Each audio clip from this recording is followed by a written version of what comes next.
Hello students. तो आज हम एनसीईआरटी मैथ क्लास 12 का एक्सरसाइज 5.8 सॉल्व करेंगे। तो सबसे पहले थोड़ा सा थ्योरी देख लेते हैं, इसमें पढ़ना क्या है। इसमें पढ़ना है रॉलेस थ्योरम और लैग्रांजेज मीन वैल्यू थ्योरम। तो सबसे पहले देखते हैं कि रॉलेस थ्योरम है क्या। रॉलेस थ्योरम, इसका स्टेटमेंट देखते हैं।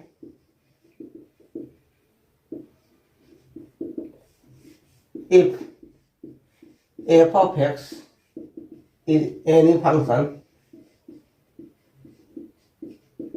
है ना, y इक्वल टू ले लीजिए f of x है ना, is any function and this function is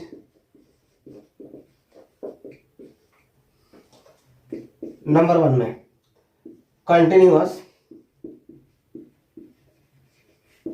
in close interval a, b।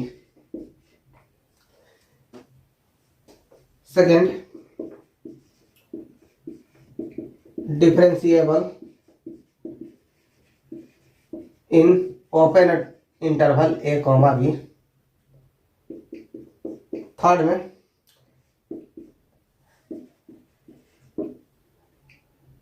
F A equal to F B. Then there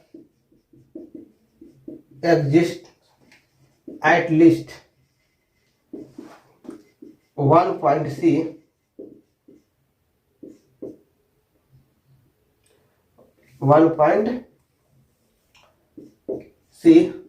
at which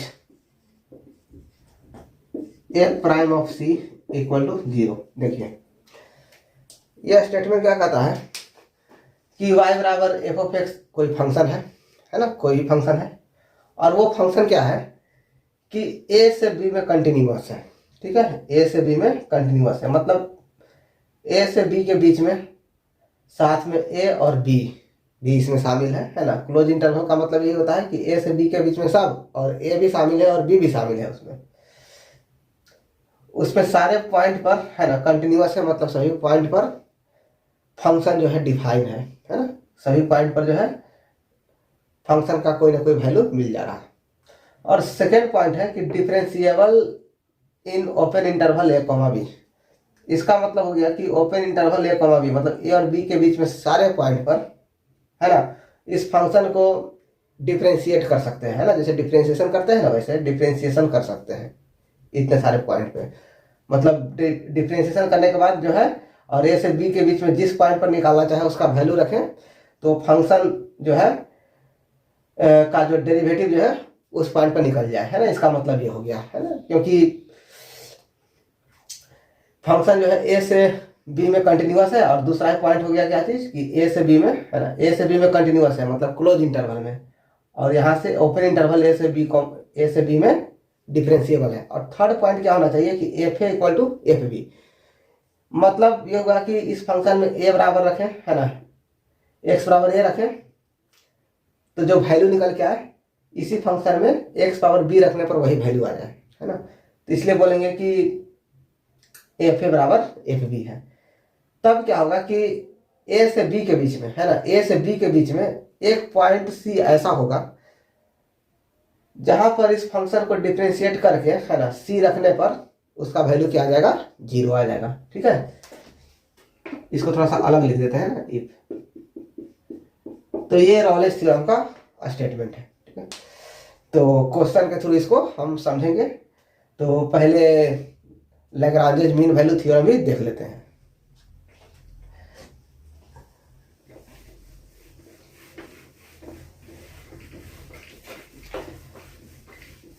second है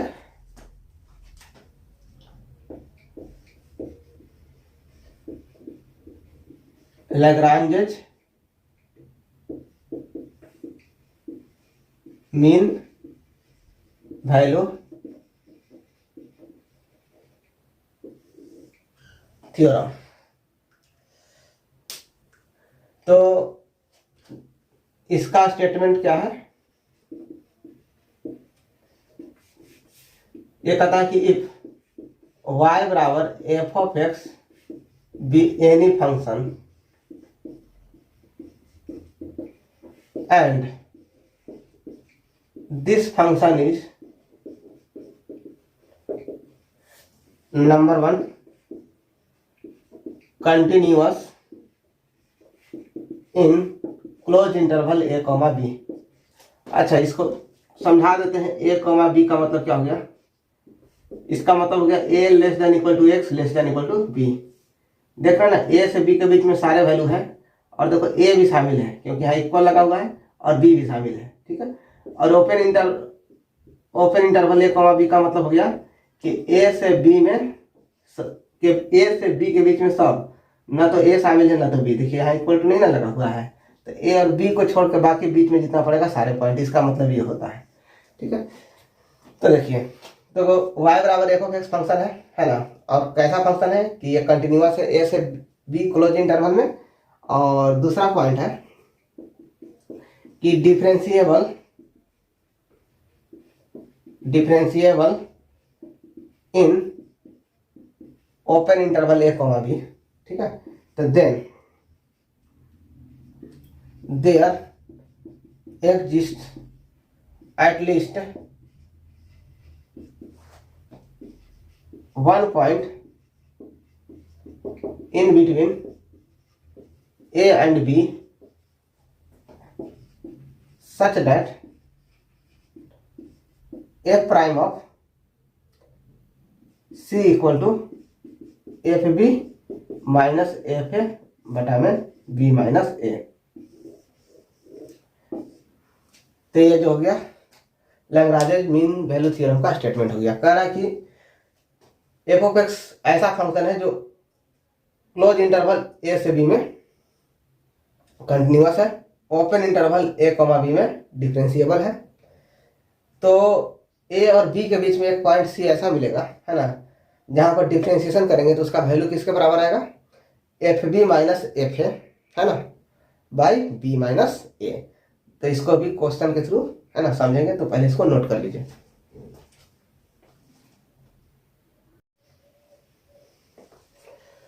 आइए क्वेश्चन नंबर 1 सॉल्व करते हैं।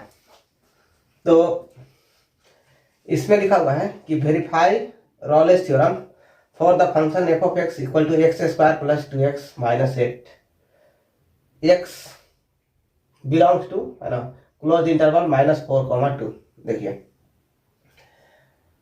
अब क्या है कि ये जो फंक्शन है देख रहे हैं पॉलिनोमियल फंक्शन है। ठीक है, तो पॉलिनोमियल फंक्शन जो है ना, ये कंटिन्यूअस होता है और सोच लीजिए एक्स का वैल्यू कोई भी रियल, है ना, तो रखिएगा तो कोई ना कोई रियल वैल्यू आपको मिल जाएगा, है ना। तो इसलिए पूरे रियल नंबर के लिए ये फंक्शन क्या है? कंटिन्यूअस है। तो देखिए, तो कंटिन्यूअस फंक्शन कौन कौन सा होता है ना, तो ब्रीफ में लिख देते हैं। कंटिन्यूअस फंक्शन यदि पॉलिनोमियल हो, है ना, पॉलिनोमियल फंक्शन, ठीक है, पता है ना क्या होता है इसका फॉर्म? एन एक्स के power N plus A N minus 1 X के power N minus 1 plus dot dot dot dot, है ना, a1 x plus A not, है ना। इस तरह से जो फंक्शन है, ए एन जो है इक्वल टू डॉट 0 और एन क्या है? एन माइनस 1 सब जो है इंटीजर है। ठीक है, एन जो है इंटीजर है, वो भी पॉजिटिव। दूसरा, मान लीजिए F of X by G of X है, जहां G of x equal to not 0 होना चाहिए, डिनोमिनेटर में 0 नहीं होना चाहिए। ठीक है, एफ ऑफ एक्स भी पॉलिनोमियल फंक्शन है, जी ऑफ एक्स भी पॉलिनोमियल है ना, और जी ऑफ एक्स 0 नहीं होना चाहिए, तो ये भी एक कंटिन्यूअस फंक्शन होगा। तीसरा में एक्सपोनेंशियल फंक्शन का जो भी फॉर्म ले लिए, ई के पावर एक्स लीजिए, है ना, ई के पावर कुछ भी ले लीजिए, है ना, ए के पावर एक्स स्क्वायर वगैरह जो भी ले लीजिए, ये सब, तो ये सब भी जो है कंटिन्यूअस फंक्शन ही होते हैं, है ना। ई के पावर लिख दिए 1 माइनस एक्स स्क्वायर, है ना, तो ये सब जो भी है, साइन का फंक्शन हो गया, है ना, tan हो गया, साइन हो गया, कॉस हो गया, ठीक है। तो साइन और कॉस का फंक्शन जो है ये भी है ना पूरे रियल नंबर के लिए कंटिन्यूअस होता है। tan नहीं, tan इसलिए मिटा दिए कि tan x जो है ना 2n+1 π/2 पर जो है डिसकंटिन्यूअस हो जाता है ना, π/2 tan π/2 का वैल्यू रख के देखिए, है ना, तो क्या आ जाता है ना, इन्फिनिटी आ जाता है। तो इसलिए जो है ये सब जितने फंक्शन मिलेंगे तो वो सब कंटिन्यूअस होंगे, है ना, आंख मूंद कर लिख देना है कंटिन्यूअस है। और इस चैप्टर में जो भी फंक्शन मिलेंगे सिर्फ पोलिनोमियल फंक्शन मिलेंगे, तो जितने भी फंक्शन पोलिनोमियल होंगे सबके सब क्या होंगे, पूरे रियल नंबर के लिए कंटिन्यूअस होंगे। तो देखिए कंटिन्यूअस भी होंगे और साथ में क्या होंगे, डिफरेंशिएबल भी होंगे, ठीक है। क्योंकि कोई भी पोलिनोमियल फंक्शन रहेगा तो उसको इजीली डिफरेंशिएट करके देखिएगा, डिफरेंशिएशन करने के बाद वो भी एक पोलिनोमियल ही आएगा, और पोलिनोमियल है तो वो क्या होगा, वो भी डिफरेंशिएबल ही होगा। तो चलिए, तो है यार, अब देखिए सॉल्यूशन इसका, F of x equal to क्या है, x² + 2x - 8, ठीक है। तो F of X is continuous in R, R का मतलब हो गया पूरे रियल नंबर के लिए, इसलिए F of X is continuous in close interval -4, 2। पूरे रियल नंबर के लिए में ये कंटिन्यूअस है फंक्शन, तो -4, 2, -4 से लेकर 2 के बीच, 2 तक, -4 से 2 तक जो भी वैल्यू आएगा तो रियल नंबर में रहेगा ना, तो उसमें भी क्या होगा, कंटिन्यूअस ही होगा। अच्छा, अब देखिए एफ प्राइम ऑफ एक्स निकाल के देखें तो कितना आ गया है, 2x + 2, ठीक है। इसलिए क्या हो जाएगा कि F of X is differentiable in are, है ना, एक्स का वैल्यू कुछ भी रखिए, कोई ना कोई वैल्यू रियल निकल ही जाएगा। तो F of X is differentiable in are, है ना, एफ ऑफ एक्स जो है आर में डिफरेंशिएबल है, इसलिए F of X is differentiable in open interval -4, 2 भी लिख सकते हैं, है ना, पूरे रियल नंबर में डिफरेंशिएबल है तो -4, 2 में भी क्या होगा, डिफरेंशिएबल होगा। अच्छा, अब देखिए एफ -4 निकाल के देखते हैं, ठीक है, क्योंकि रोलेस थ्योरम के स्टेटमेंट में क्या था, 3 चीज था। पहला स्टेटमेंट था कि एफ ऑफ एक्स जो है क्या होना चाहिए, कंटिन्यूअस होना चाहिए, कहाँ से कहाँ तक, ए से बी में, और सेकेंड में एफ ऑफ एक्स क्या होना चाहिए, डिफरेंशिएबल होना चाहिए, कहाँ से कहाँ तक, ए, बी में, और तीसरा में क्या स्टेटमेंट था कि एफ ए बराबर एफ बी होना चाहिए, है ना। तो पहले ये तीनों कंडीशन चेक करेंगे ना, 2 तो मिल गया, कंटिन्यूअस भी और डिफरेंशिएबल भी। थर्ड में चेक करते हैं कि एफ ए बराबर एफ बी है कि नहीं। तो एफ -4 रखिए, तो यहाँ पर देखिए एक्स की जगह -4 रखिए, इसमें -4² + 2 × -4 -8, तो कितना हो जाएगा, ये हो जाएगा 16, ये हो गया -8 और ये हो गया -8, कितना हो जाएगा 0। अगला में जो है 2 है, तो 2 रख के देखिए, 2² + 2 × 2 -8, ये हो गया 4 + 4 -8 = 0। देखिए तो है यार, F A equal to F B, मतलब एफ ऑफ -4 = एफ ऑफ 2। तो देखिए तो रोलेस थ्योरम का सारा कंडीशन सेटिस्फाई हो गया। तो लिखेंगे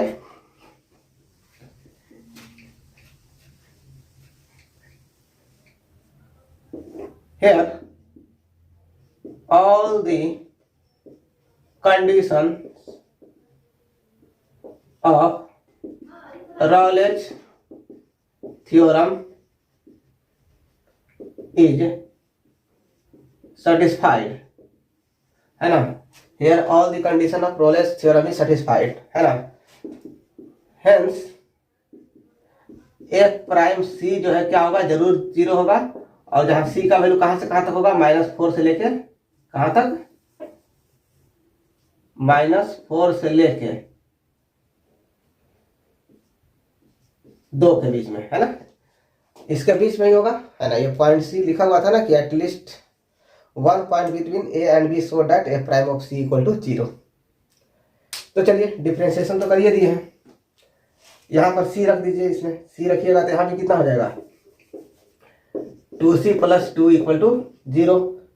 तो 2c = -2, तो c = -2/2, 2 से 2 कैंसिल, तो c = कितना आ गया, -1। एंड -1 किसके किसके बीच में है, -4 और 4 के बीच में, -4 और 2 के बीच में, है ना।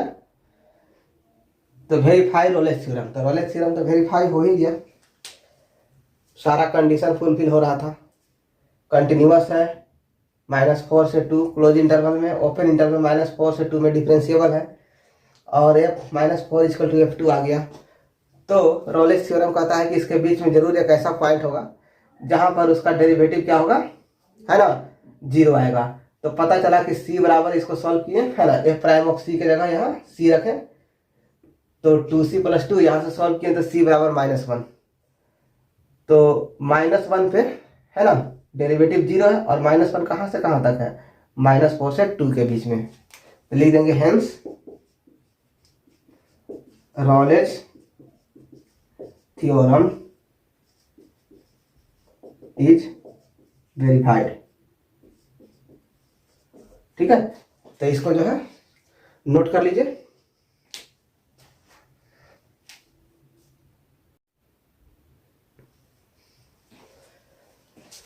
तो आइए क्वेश्चन नंबर 2 सॉल्व करते हैं। तो देखिए, examine if Rolle's theorem is applicable to any of the following functions, है ना, 3 क्वेश्चन था, 2 क्वेश्चन जो है अभी लिखे हैं। कैन यू से something about the converse of Rolle's theorem from these examples. तो सबसे पहले क्वेश्चन का फर्स्ट पार्ट सॉल्व करते हैं, है ना। इसमें एग्जामिन करना है कि क्या रोलेस थ्योरम अप्लाई होगा कि नहीं। तो देखिए, ये क्वेश्चन नंबर 1 हम सॉल्व कर देते हैं, और क्वेश्चन 2 यहाँ लिख दिए हैं, है ना। दोनों एक ही है, एक ही क्वेश्चन है, एक ही फंक्शन है, सिर्फ बस इंटरवल का अंतर है। तो जो एक्सप्लेनेशन इसका लिखेंगे वही एक्सप्लेनेशन इसका आपको लिखना है, और उसके बाद क्वेश्चन नंबर 3 सॉल्व कर देंगे। तो देखिए, तो कैन पहले जो है देखते हैं रोलेस थ्योरम इस पर एप्लीकेबल है कि नहीं। तो हेयर जैसे देखिए, जो ये ग्रेटेस्ट इंटीग्रल फंक्शन है, तो डिफरेंशिएशन में, है ना, किसी चैप्टर में था ये ग्रेटेस्ट इंटीग्रल फंक्शन के बारे में, है ना, कि पता करना था कि x बराबर 1 पर और 2 पर जो है ये फंक्शन, मतलब इंटीग्रल पॉइंट्स पर नॉन डिफरेंशिएबल है और साथ में नॉन कंटिन्यूअस भी है। ठीक है, ये जो फंक्शन है इंटीग्रल्स पॉइंट पे डिसकंटिन्यूअस, मतलब नॉन कंटिन्यूअस है, और डिफरेंशिएबल भी नहीं है ना, मतलब नॉन डिफरेंशिएबल है। कहां पर, इंटीग्रल पॉइंट्स पे। तो यहां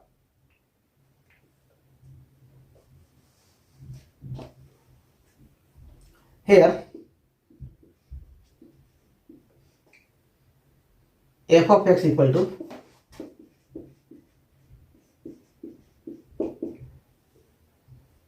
box of x is not continuous at all the points of box of 5,9। सभी पॉइंट पर जो है कंटिन्यूअस नहीं है, मतलब कि f of x is discontinuous at integral points, मतलब 5, 6, 7, 8, 9, यही तो होगा। क्लोज इंटरवल 5 से 9 में, है ना, कौन कौन सा इंटीग्रल पॉइंट है, 5 6 7 8 9 है ना, एट x इक्वल टू, इन सब पॉइंट पर क्या है, डिसकंटिन्यूअस है। मतलब होना क्या चाहिए था रोलेस थ्योरम के हिसाब से, पूरे में क्या होना चाहिए था, कंटिन्यूअस होना चाहिए था, है ना, लेकिन क्या मिल गया, डिसकंटिन्यूअस। जो फर्स्ट जो पॉइंट है रोलेस थ्योरम का, फर्स्ट जो कंडीशन है वही फेल हो गया। तो रोलेस थ्योरम का जो तीनों कंडीशन है, कंटिन्यूअस होना चाहिए, डिफरेंशिएबल होना चाहिए और एफ ए बराबर एफ बी होना चाहिए, तीनों में से कोई भी एक फेल कर जाता है ना, तो रोलेस थ्योरम एप्लीकेबल नहीं होगा। और भी बाकी का पॉइंट लिख देते हैं। तो देखिए, जब फंक्शन कंटिन्यूअस नहीं है ना, उस पॉइंट पर उसका वैल्यू ही नहीं निकल रहा, तो उसको उस पॉइंट पर डिफरेंशिएशन भी नहीं कर सकते हैं, है ना। तो लिखेंगे कि F of x equal to boss of X is also, है ना, not differentiable at all the points in 5,9, है ना, नॉट डिफरेंशिएबल, सभी पॉइंट पे जो है डिफरेंशिएबल नहीं होंगे फिर से, है ना। तो वही इंटीग्रल पॉइंट्स जो मिले उस इंटीग्रल पॉइंट पे फिर से जो है क्या होंगे, डिफरेंशिएबल भी नहीं होंगे। तो सेकेंड पॉइंट भी फेल कर गया। थर्ड पॉइंट है कि F5 निकालेंगे, तब 5 निकालेंगे तो कितना आएगा, बॉक्स ऑफ 5 5, और 9 निकालेंगे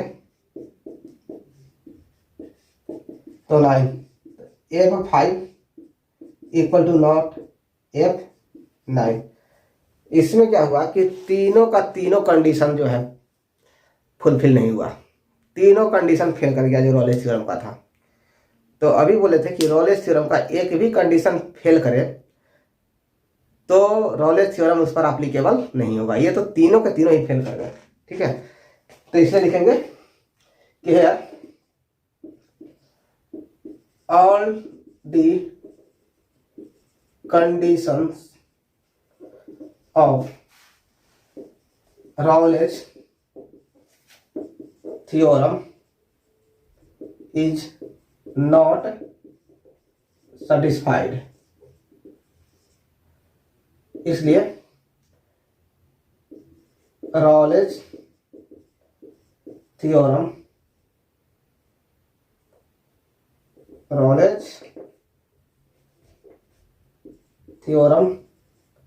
is not applicable to this function,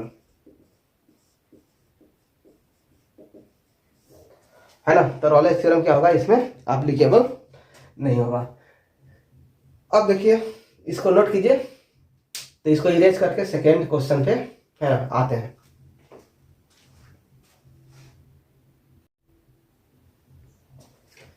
आइए सेकेंड पार्ट देखते हैं, है ना। कैन यू से something about converse of Rolle's theorem. तो देखते हैं सबसे पहले कन्वर्स ऑफ रोलेस थ्योरम है क्या, रोलेस थ्योरम का उल्टा। तो converse of Rolle's theorem, if f of x be any function such that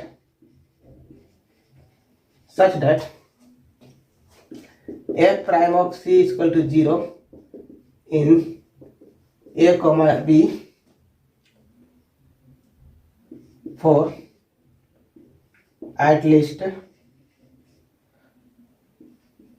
one value c in, है ना, या इसको बाद में लिखे, है ना।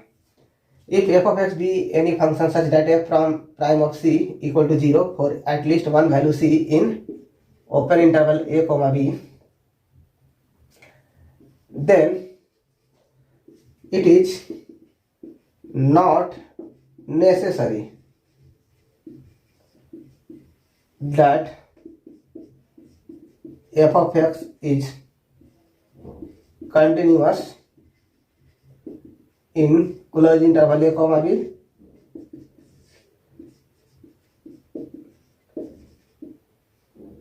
Is differentiable in open interval A comma B F A बराबर ए बी। अब इसको देखिए, यह है क्या, कन्वर्स ऑफ रोलेस थ्योरम। तो सबसे पहले रोलेस थ्योरम देखते हैं कि रोलेस थ्योरम था कि एफ ऑफ एक्स कोई फंक्शन है। तो रोलेस थ्योरम एप्लीकेबल होने के लिए 3 कंडीशन होना चाहिए था।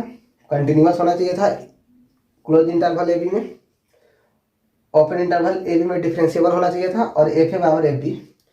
तब जाके क्या मिलेगा कि ए से बी के बीच में एक पॉइंट ऐसा सी आएगा जहां पर डिफरेंशिएशन करेंगे तो 0 आएगा। उल्टा इसका देखिए, यदि F prime of C equal to 0, जहां सी किसके बीच में है, ए और बी के बीच में, तब ये कोई जरूरी नहीं है कि वो फंक्शन कंटिन्यूअस से होगा पूरे इंटरवल में। ओपन इंटरवल में कोई जरूरी नहीं कि डिफरेंशिएबल ही होगा, और एफ ए बराबर एफ बी हो, ये भी कोई जरूरी नहीं है। तो इसमें कह रहा है कि इस एग्जाम्पल पर, है ना, आपका कन्वर्स ऑफ रोलेस थ्योरम के बारे में क्या कहना है ना। तो यहाँ पर देखिए कि ये ग्रेटेस्ट इंटीजर ऑफ एक्स है, ठीक है। अब हम क्या करते हैं ना कि हम पहले से जानते हैं कि एक एक्सरसाइज में सॉल्व किए थे इसके बारे में, है ना। इंटीग्रल पॉइंट पर जो है नॉन डिफरेंशिएबल आया था, है ना, और इंटीग्रल पॉइंट पे जो है डिसकंटिन्यूअस भी आएगा। तो हम देखते हैं कि बाकी के पॉइंट पर, है ना, डिफरेंशिएशन 0 आता है। इसको सॉल्व करके भी बताएंगे, है ना, कि बाकी के पॉइंट पर डिफरेंशिएशन 0 आता है ना। बीच में 5 से 9 के बीच में इंटीग्रल पॉइंट को यदि छोड़ दिया जाए, अभी इसको सॉल्व करके बता देंगे कि ये डिफरेंशिएशन आएगा, डेरिवेटिव आएगा 0। तो 0 डेरिवेटिव आएगा, है ना, ए से बी में। तो ये जरूरी नहीं है कि फंक्शन कंटिन्यूअस होगा, है ना। फंक्शन तो कंटिन्यूअस है ही नहीं, पहले ही बता दिए हैं। डिफरेंशिएबल भी नहीं है, और एफ ए बराबर एफ बी भी नहीं है। 5 पर 5 आया था, 9 पर 9 आया था, ठीक है। तो चलिए इसको लिखते हैं।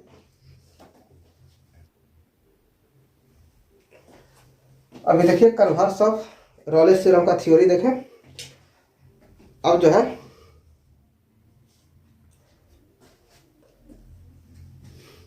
अब इसको, है ना, कन्वर्स ऑफ रोलेस थ्योरम के लिए इसको चेक करेंगे। तो देखिए एफ ऑफ एक्स बराबर ग्रेटेस्ट इंटीजर ऑफ एक्स है। जैसा कि हम जानते हैं कि ये ग्रेटेस्ट इंटीजर ऑफ एक्स जो फंक्शन है, ये इंटीग्रल पॉइंट्स पे, है ना, कंटिन्यूअस भी नहीं है और डिफरेंशिएबल भी नहीं है, और बाकी के पॉइंट पर डिफरेंशिएबल है, और उसका वैल्यू जो है, उस डिफरेंशिएशन का वैल्यू 0 आता है। तो हम इसको प्रूव करके दिखाते हैं, है ना। एक जो है कोई भी वैल्यू ले लिए 5 और 9 के बीच में, जैसे कितना ले लें, तो कुछ भी ले लीजिए, 6.23 कुछ भी ले लीजिए। इस पर देखते हैं कि एफ प्राइम ऑफ एक्स कितना आता है, मतलब इस पॉइंट पर डिफरेंशिएशन कितना आता है।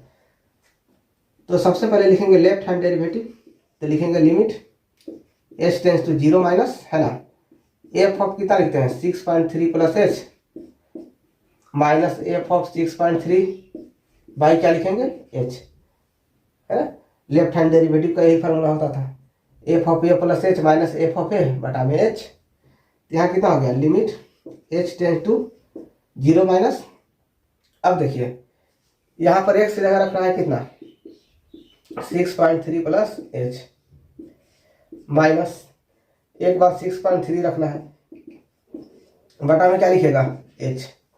अब बताए थे, याद कीजिए कि 0 माइनस का मतलब बताए थे कि 0 से थोड़ा सा छोटा। तो यहाँ देखिए 6.3 है और 0 से थोड़ा सा छोटा मतलब 0.000, है ना। मान लीजिए ऐसे, मान लीजिए इस तरह से कोई वैल्यू है, इसको घटाइएगा तो आएगा कितना 6.2999, शायद इतना आएगा।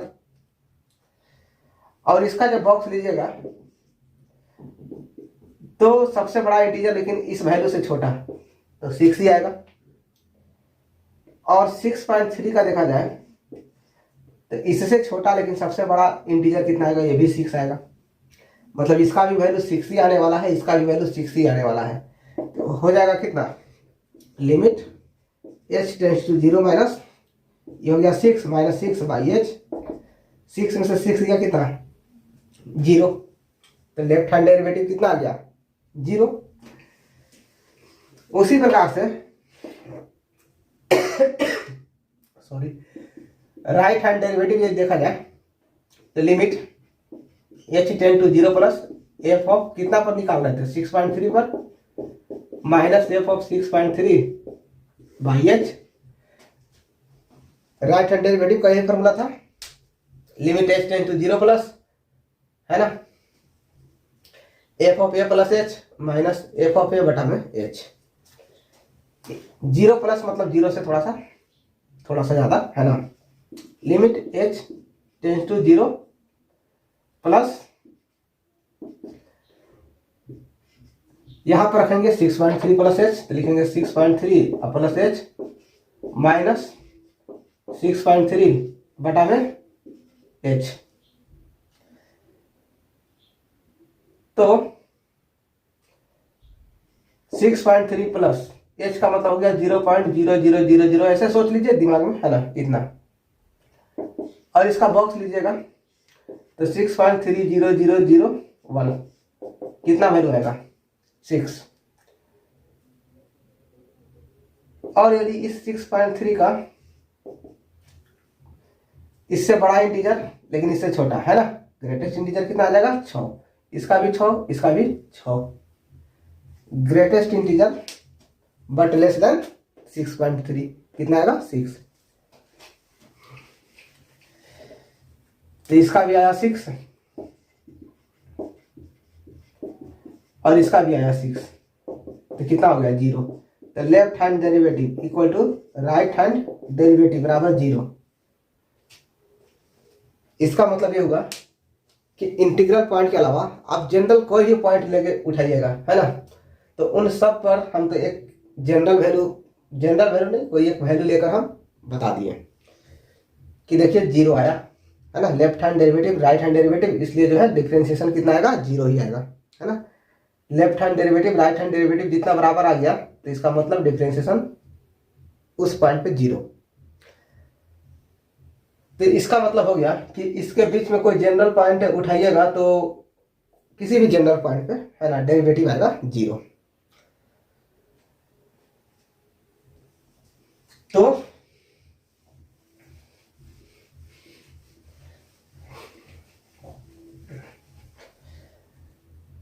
here f prime of c equal to 0 for, है ना, all -5,9 except x equal to 6, 7, 8, है ना। इन सब पॉइंट, यही तो बीच में 5 से लेकर 9 के बीच में, यही सब तो इंटीग्रल पॉइंट है। तो इन इंटीग्रल पॉइंट्स को छोड़ के बाकी सभी पर डेरिवेटिव कितने आने वाले हैं, 0। जैसे इसका सॉल्व किया उससे किसी भी पॉइंट का जनरल उठा लीजिए, आप सॉल्व कीजिएगा तो 0 ही आने वाला है।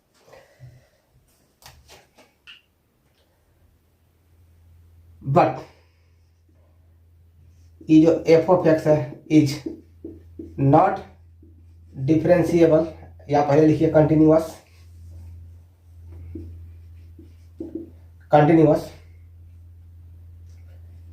एट 5,9, है ना, या close interval 5,9। f of x is not differentiable eight 5,9। तीसरा में सबसे पहले ही हम सॉल्व किए थे कि f5 जो है इक्वल टू नॉट f9, 5 पर 5 आएगा, 9 पर 9 आएगा। बताइए कन्वर्स ऑफ थ्योरम तो यही कहता है ना कि इतना बराबर 0। उल्टा रोलिंस थ्योरम का उल्टा देखिए, है ना, F prime of C equal to 0, तो एफ ऑफ एक्स, है ना, कंटिन्यूअस होना चाहिए था, है ना, डिफरेंशिएबल, और ये इक्वल होना चाहिए था, लेकिन तीनों में से कोई नहीं हुआ, तो converse of Rolle's theorem is not true, है ना। Here converse of Rolle's theorem is not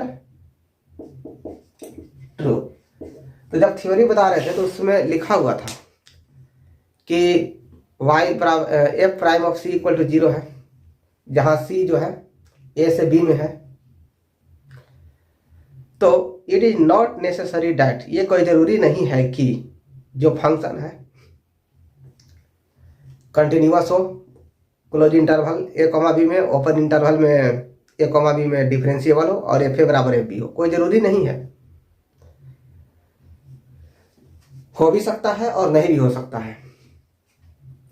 तो यहां पर देखें कि तीनों में कोई नहीं मिला, तो जो रोलिंस थ्योरम का जो कन्वर्स है वो जो है इसमें लागू नहीं हो रहा, है ना, इस केस में लागू नहीं हो रहा। ठीक है, तो उसी प्रकार से क्वेश्चन नंबर 2 आपको सॉल्व करना है। ठीक है, और हम क्वेश्चन नंबर 3 को भी सॉल्व कर देते हैं, तो इसको नोट कर लीजिए।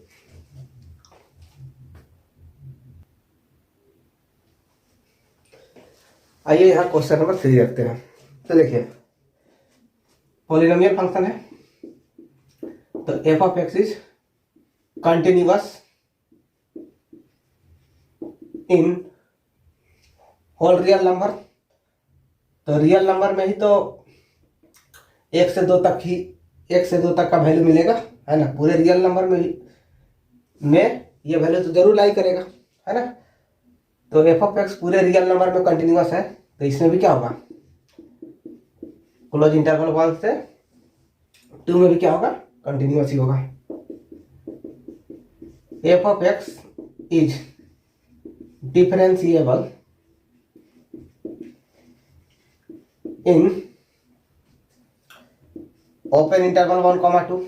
पोलिनोमियल फंक्शन है, पोलिनोमियल फंक्शन पूरे रियल में नंबर के लिए कंटिन्यूअस और डिफरेंशिएबल है। तो 1 से 2 तक के, 1 से 2 तक के लिए के वैल्यू के लिए भी तो कंटिन्यूअस होगा और डिफरेंशिएबल होगा, है ना। ये क्लोज इंटरवल रहेगा, ये ओपन इंटरवल रहेगा। थर्ड में f1 निकाल के देखते हैं। तो f1 रखिएगा, तो 1 के स्क्वायर माइनस 1 इक्वल टू 0। 2 रखिएगा, तो 2 रखिएगा तो कितना आएगा, 2 के स्क्वायर माइनस 1 3। तो यहां पर जो है थर्ड कंडीशन सेटिस्फाई नहीं हुआ, है ना। तो है यार कंडीशन 3 इज नॉट एप्लीकेबल या नॉट सेटिस्फाइड लिखिए, not satisfied, hence Rollins theorem is not applicable, है ना, इसलिए रोलिंस थ्योरम एप्लीकेबल नहीं है। चलिए अब देख लेते हैं कन्वर्स ऑफ रोलिंस थ्योरम। तो कन्वर्स ऑफ रोलिंस थ्योरम कहता है कि F prime of C equal to 0 हो, है ना। सेकेंड पार्ट है कन्वर्स ऑफ रोलिंस थ्योरम। तो चलिए इसका डिफरेंशिएशन करेंगे तो कितना आएगा, देखिए यहां कर देते हैं। F prime of x equal to कितना होगा, 2x माइनस 0। कितना आएगा, x की जगह c रखिए तो कितना हो गया 2c। c रखिएगा तो यहां भी क्या आएगा 2c, यहां c रखिएगा तो यहां क्या आएगा c। तो 2 गुने c कितना आएगा 2c इक्वल टू 0। तो c इक्वल टू क्या हो गया 0। तो here c not belongs to 1, 2, मतलब c बराबर 0 है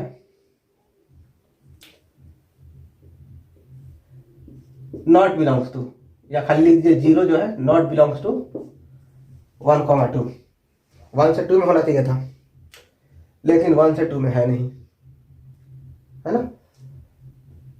बाकी कंडीशन भले ही सेटिस्फाइड हो, लेकिन ये तो रही है, तो इसलिए क्या लिखेंगे कि Rolle's converse of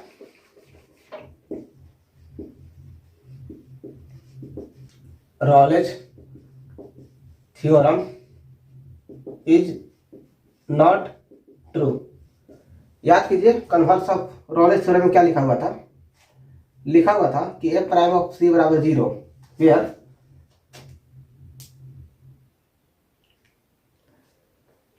eight least one C, है ना, one value of C lies in open interval A comma B, है ना, और सी का वैल्यू जो है ए कॉमा बी के अंदर open interval A comma B में लाई करना चाहिए था, लेकिन यहाँ देख रहे हैं कि लाई नहीं कर रहा, है ना। तो यहीं पर क्या हो गया, converse of Rolle's theorem fail हो गया। ठीक है, तो इसको नोट कीजिए।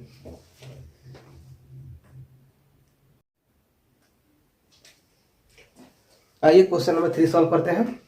तो इसमें दिया हुआ है कि if F is a function from close interval, इसका डोमेन है -5 to 5, है ना, ये डोमेन हो गया, ये रेंज हो गया, रेंज हो गया पूरा real number, is a differentiable function and if F prime of x does not vanish, मतलब एफ प्राइम ऑफ एक्स कहीं पर, है ना, इसमें जीरो नहीं आता है, डज नॉट वैनिश मतलब खत्म नहीं होता है, मतलब जीरो नहीं आता है एनीवेयर, कहीं भी -5 से 5 के बीच में, then prove that F of -5 equal to not F of 5। देखिए यहां पर क्या है कि here F of X is differentiable, है ना, differentiable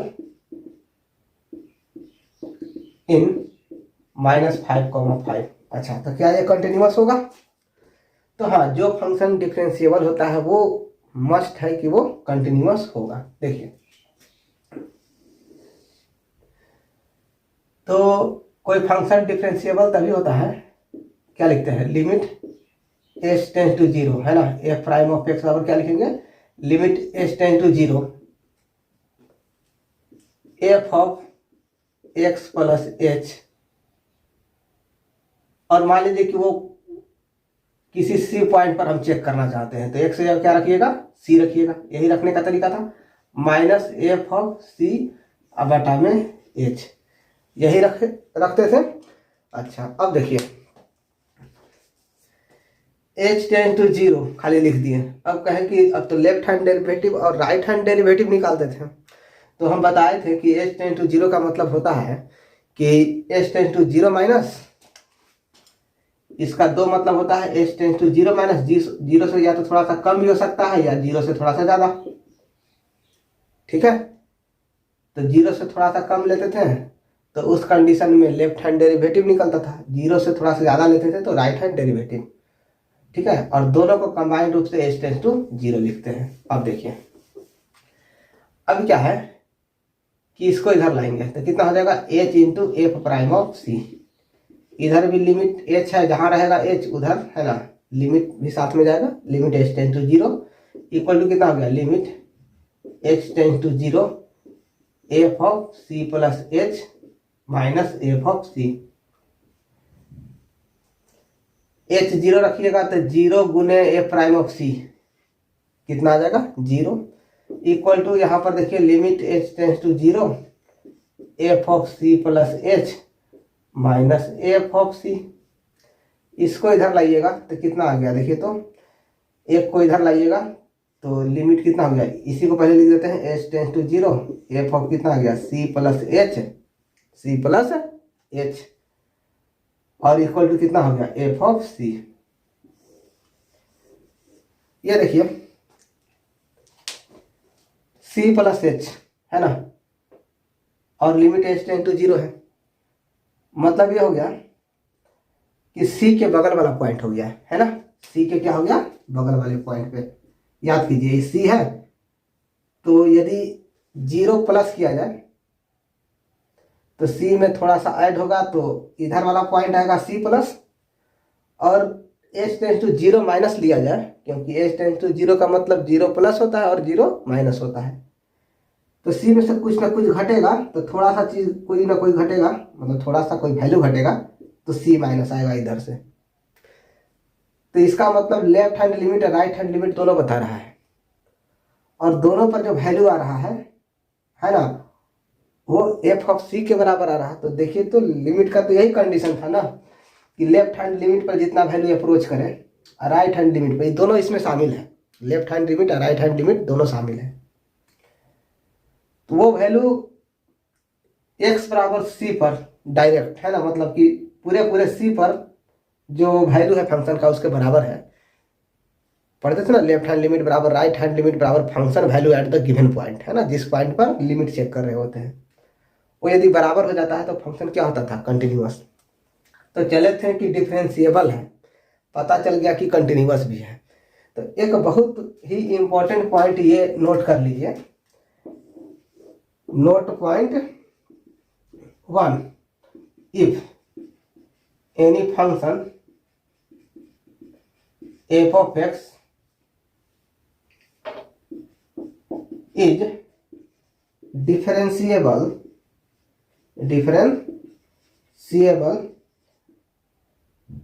in some interval a comma b, then it must be, है ना, डिफरेंशिएबल इन एनी इंटरवल, खाली लिख दीजिए, है ना, any interval, then it must be differentiable, must be continuous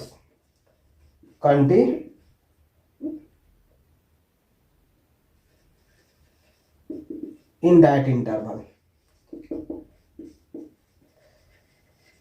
तो if any function is differentiable होगा तो एकदम 100% गारंटी है कि वो कंटिन्यूअस भी होगा, लेकिन इसका उल्टा सही नहीं है। If any function is continuous in any interval,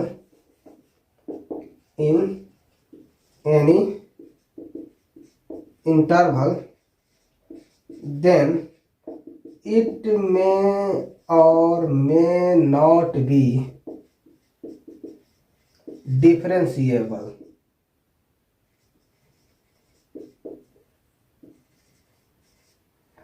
in that interval। तो ये कोई जरूरी नहीं है कि कंटिन्यूअस हो तो डिफरेंशिएबल भी होगा। If any function is F of X is differentiable in interval, then it must be continuous in that interval. और डिफरेंशिएबल होगा तो 100% है कि कंटिन्यूअस होगा। If any function is continuous in any interval, then it may और may not be differentiable in that interval. Continuous होगा तो कोई जरूरी नहीं है कि वो डिफरेंशिएबल हो ही जाए। तो दिया हुआ क्या है, डिफरेंशिएबल है, तो -5,5 में डिफरेंशिएबल है, तो इसको ठीक से नोट कर लीजिएगा। तो इसलिए क्या हो जाएगा कि F of X is continuous in -5,5। अब बताइए, Lagrange mean value theorem apply होगा यहाँ पे, है ना। तो इसको मिटा देते हैं, ठीक है, इसको नोट कर लीजिएगा अच्छे से। ये थ्योरी है, ये वाला पॉइंट, ठीक है।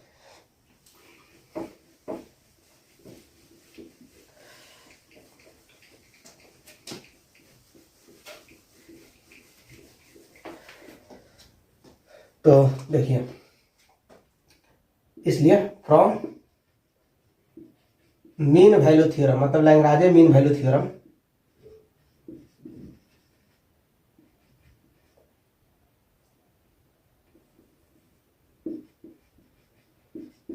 there must be, है ना,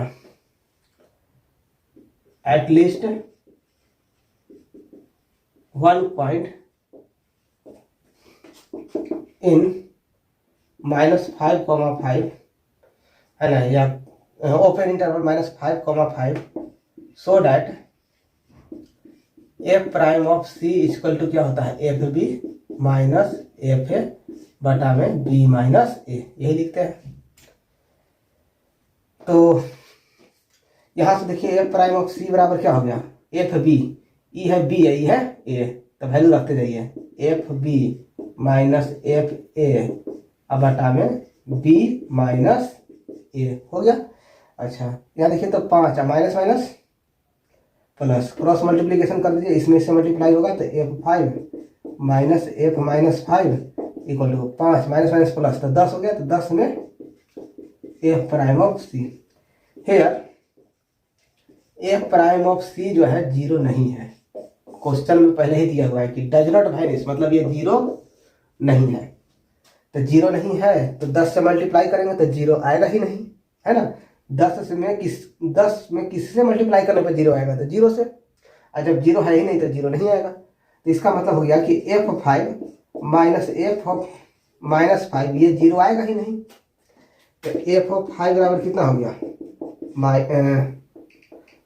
इसको उस साइड भेजिएगा तो equal to not F of minus 5।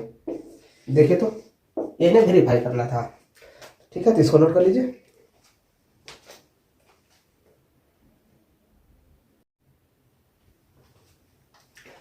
आइए क्वेश्चन नंबर 4 और 5 देखते हैं। तो इसमें लिखा हुआ कि verify mean value theorem if F of x equal to x square minus 4x minus 3 in the interval A comma B, close interval A comma B, where A equal to 1 and B equal to 4। Second question वही है ना, verify mean value theorem, और F of X का value, F of X दिया हुआ है X cube minus 5x square minus 3x in close interval A comma B, where A equal to 1 and B equal to 3। तो देखिए ये दोनों question मिलाइएगा तो देखिएगा यहाँ तक दोनों क्वेश्चन सेम है, फंक्शन दिया हुआ है और इंटरवल दिया हुआ है ना, और ये जो है एक्स्ट्रा दिया हुआ है। तो इसका मतलब यदि क्वेश्चन नंबर 5 हम सॉल्व कर दें, है ना, तो क्वेश्चन नंबर 4 आप जो है सॉल्व कर सकते हैं, क्योंकि यहाँ तक पार्ट दोनों बिल्कुल सेम है। तो क्वेश्चन नंबर 5 हम सॉल्व करते हैं। देखिए तो हेयर जो है F of x equal to X cube minus 5x square minus 3x, ये पॉलिनोमियल फंक्शन है, और पहले ही बता चुके हैं कि पॉलिनोमियल फंक्शन क्या है, कि पूरे रियल नंबर में कंटिन्यूअस एंड डिफरेंशिएबल होता है। तो एफ ऑफ एक्स इज, है ना, तो पूरे रियल नंबर में कंटिन्यूअस है, तो ए कॉमा बी मतलब ए के जगह 1 और बी के जगह 3, इसमें कंटिन्यूअस होगा। और सेकेंड कंडीशन में कि एफ ऑफ एक्स, है ना, is differentiable, is differentiable in open interval 1,3, यही लिखते थे। तो then by mean value theorem, मतलब Lagrange mean value theorem,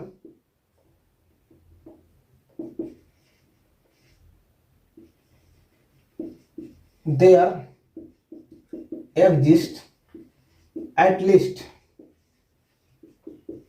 one value of c such that f prime of c equal to क्या होता है, F B minus F A बटा B minus ए। तो एफ बी, बी के जगह कितना है 3 है, माइनस एफ ए के जगह कितना है 1 बटा में 3 माइनस 1। तो चलिए इसका वैल्यू निकालिए, 3 रखिएगा तो कितना हो जाएगा, इसमें देखिए इस फंक्शन में 3 रखिए तो कितना हो जाएगा, 3 का क्यूब माइनस 5 इंटू 3 का स्क्वायर माइनस 3 इंटू 3, अब माइनस 1 रखिएगा तो 1 के क्यूब माइनस 5 इंटू 1 का स्क्वायर और माइनस 3 इंटू 1 बाई 3 में से गया कितना 2, 3 3 9 3 27 माइनस 3 3 9 बचे 45 minus 9 minus 1 minus 5 minus 3 by कितना हो गया 2।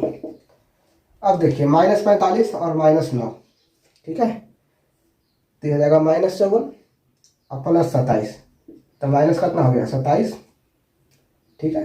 यहाँ देखिए माइनस 5 माइनस 3 तो माइनस 8 प्लस 1 तो माइनस 7 और माइनस माइनस प्लस 7 बटा में कितना हो गया 2 हो गया माइनस 20 बटा में 2, 2 से कटा 10, तो माइनस कितना आ गया 10, minus 10। F prime of C का वैल्यू आ गया, है ना। तो here F prime of X कितना होगा, देखिए तो डिफ्रेंशिएशन करने के बाद इसका कितना आएगा 3x² है ना, 3 गुना में आएगा, पावर 1 घटेगा, 2 यहाँ गुना में आएगा तब 5 दूनी 10, यहाँ पर कितना हो गया x, अब -3 × 1 तो कितना आएगा 3, तो c रख दीजिएगा इसके जगह, तो कितना हो जाएगा, जहां जहां x दिख रहा है वहां वहां क्या रखिएगा, c रखिएगा। तो चलिए यहाँ पर जो है ना, एफ प्राइम ऑफ c की जगह रखिए वैल्यू कितना है 3c² -10c -3, अच्छा इक्वल टू कितना है -10 है ना, इसलिए करके लिख दिए। इसको इधर लाइएगा तो 3c² -10c और +7 = 0, तो 3c² -7 3c लिखिए और -7c लिखिए, लिख सकते हैं ना, इसको फैक्टराइज कर रहे हैं तो -3c -7c +7 = 0, c कॉमन लिए 3c तो यहाँ बचेगा c -1 और -7 कॉमन लीजिएगा तो c -1 = 0, तो कॉमन लीजिएगा तो c -1 और 3c -7 = 0। तो देखिए तो का वैल्यू आया, एगो तो c बराबर एगो 1 आएगा है ना, इससे सॉल्व कीजिएगा तो c बराबर 1 आएगा, और इससे सॉल्व कीजिएगा तो c बराबर 7/3 है ना, मतलब इसका 2 होल 1/3। अच्छा तो c बराबर 1, ये तो इस इंटरवल में नहीं है ना, ओपन इंटरवल का मतलब 1 और 1 से 3 के बीच में सब, लेकिन ना तो 1 शामिल है ना तो 3, ये आया 1, तो 1 तो इसमें नहीं ना हुआ, तो इसके बीच में लाई कौन करेगा, तो सिर्फ 7/3 है ना, 2 होल 1/3 है ना, तो 7/3 लाई करेगा। हेयर c है ना does not belong to 1,3, 1 does not belong to है ना, c = 1 does not belong to 1,3, only है ना 7/3 है ना बिलोंग्स टू 1,3, ठीक है। तो बताइए जो वैल्यू चाहिए था है ना वो 1,3 में मिल गया ना, ऐसा वैल्यू मिला 7/3 कि एफ प्राइम ऑफ c है ना जो है -10 के बराबर जो है इस वैल्यू पर मिल जाएगा। डिफरेंशिएशन यही किया था ना, यहाँ पर 7/3 रखिएगा तो -10 जो है लास्ट में आ जाएगा है ना, तो इस प्रकार से जो है मीन वैल्यू थ्योरम क्या हुआ, वेरीफाई हुआ। तो लास्ट में लिख देंगे कि 10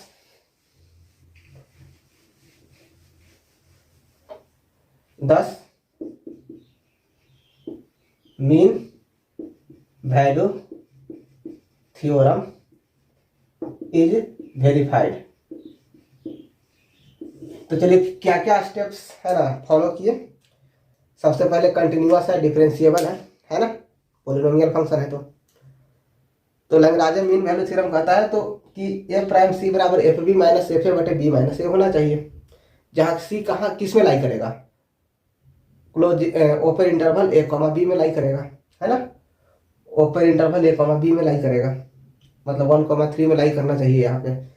तो सॉल्व किया एफ प्राइम सी तो आया -10, और यहाँ से हम सी का वैल्यू जो है निकालना चाहें तो एफ प्राइम सी का वैल्यू जो है यहाँ निकाल के यहाँ पर रखें, एफ प्राइम सी की जगह ये वैल्यू रखें इक्वल टू -10 किए, तो पता चला सी का वैल्यू या तो 1 होगा या तो 7/3, लेकिन 1 तो इसमें लाई नहीं करेगा, 7/3 लाई किया है ना, तो इसलिए क्या हो गया, Lagrange mean value theorem verify है।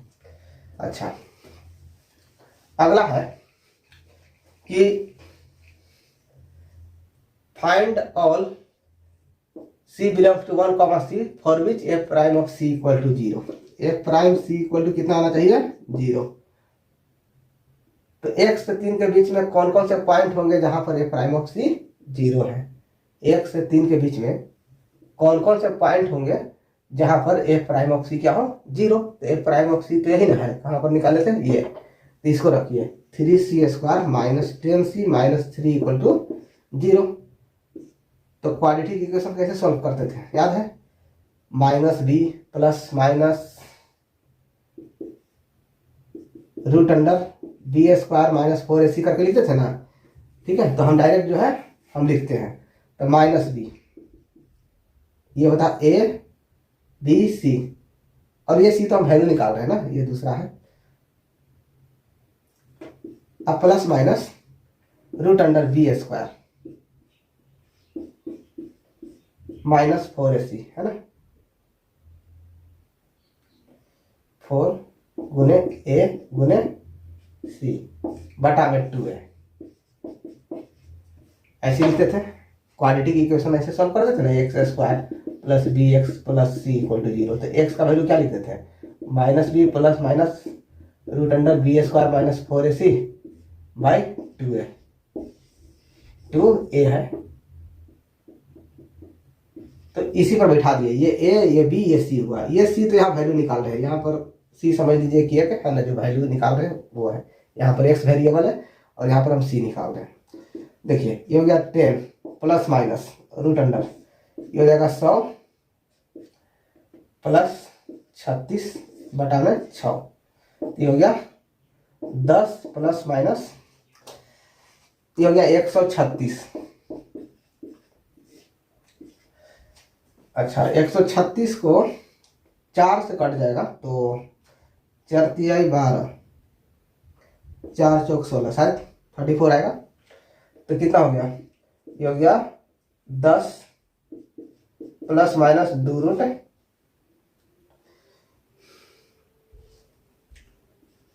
34 बटा में 6। ऊपर नीचे 2 से कटेगा तो 2 से कटेगा तो कितना आएगा, ये आएगा 5 प्लस माइनस ये 2 कटेगा तो रूट 34 और बटा में कितना हो गया 2 तिहाई 6। 2 से नीचे काट दिए और 2 से ऊपर काट दिए, दोनों में से 2 कॉमन ले लीजिए। देखिए इधर वाला मिटाते हैं,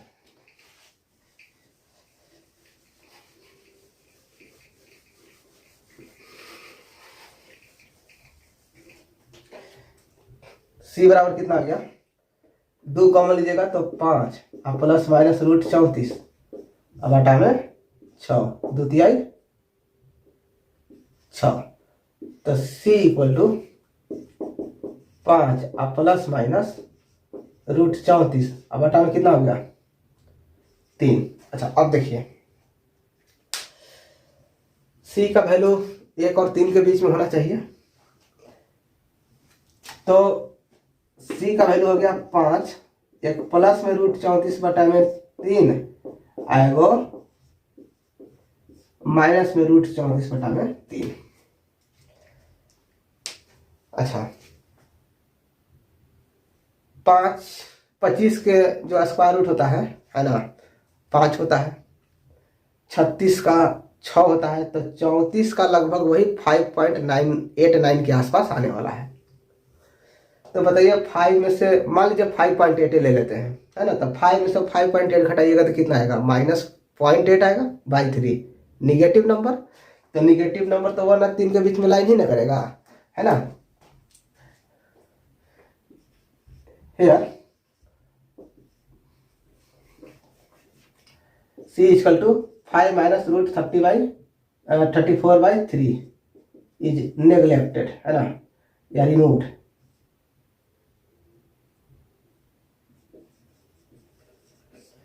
चलिए इसको नेग्लेक्ट किया गया है ना, ये तो नहीं होगा।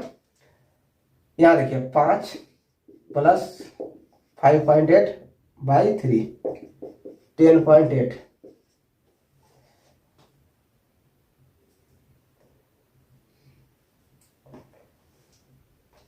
तो सॉल्व किया जाए तो 3 पॉइंट समथिंग आएगा, ठीक है 3 पॉइंट समथिंग आएगा।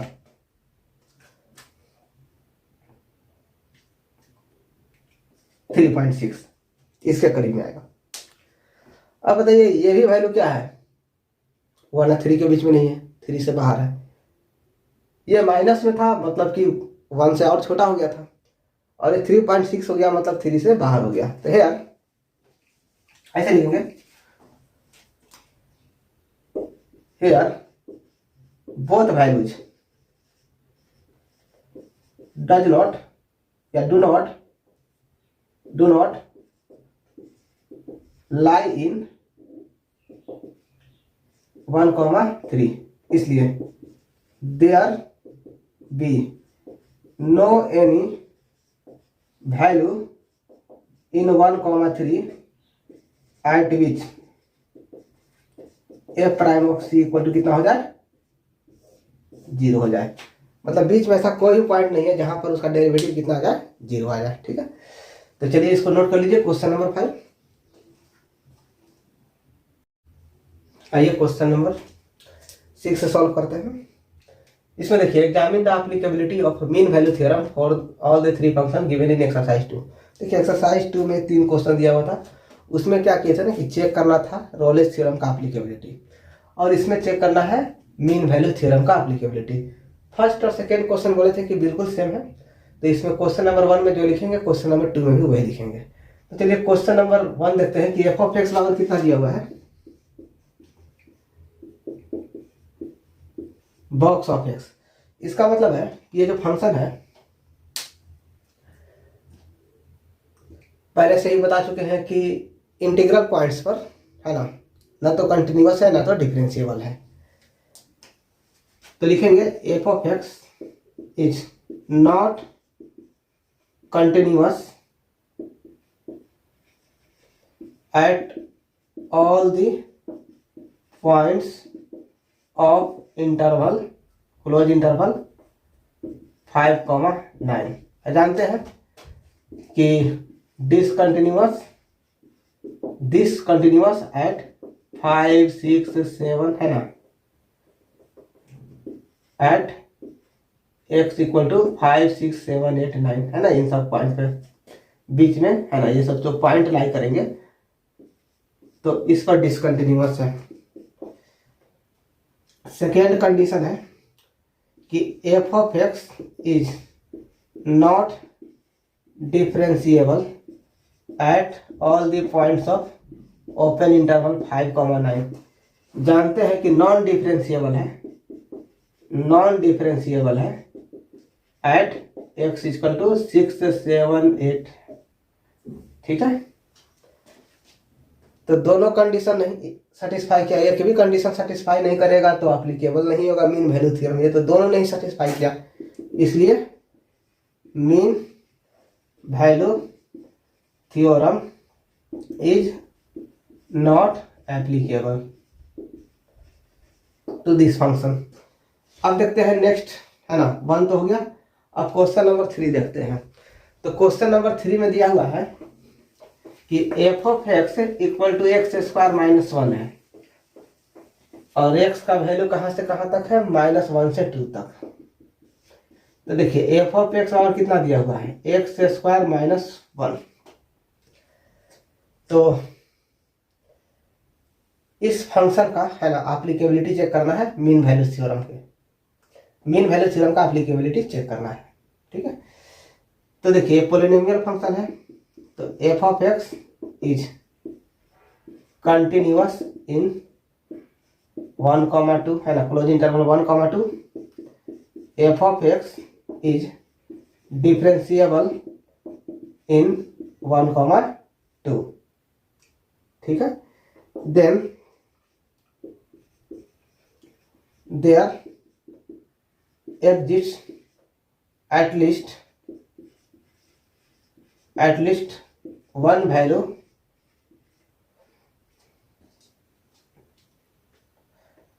c in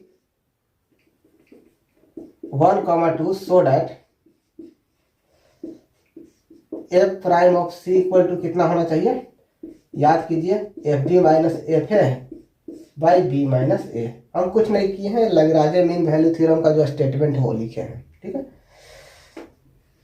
तो एफ प्राइम ऑफ सी इसका डिफरेंशिएशन कीजिएगा तो कितना आएगा, देखिए यहाँ से एफ प्राइम ऑफ एक्स निकालिएगा तो कितना होगा, 2x माइनस 0 कितना जाए 2x।